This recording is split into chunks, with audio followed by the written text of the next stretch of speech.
Have you ever been labeled in a way that doesn't reflect your true identity? I have.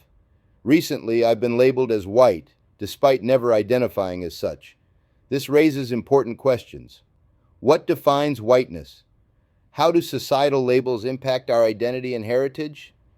In this video, I'll share my personal story of Italian and Jewish heritage and explore the assumptions behind the label of whiteness.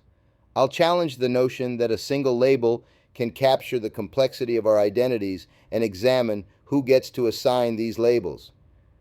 Join me as we explore these questions and more. My whole life, I've never been considered white, but suddenly I'm being labeled as such. This raises a question for me. What is the criteria for being considered white? For most of my life, I wouldn't have identified as white, so what's changed? Let's examine the assumptions behind this label. Now, I ask you, how are you now identifying me as white, and who gives you the right to do so? I never considered myself white, and I still don't. I am Italian, I am Jewish, and in my community, we were never considered white.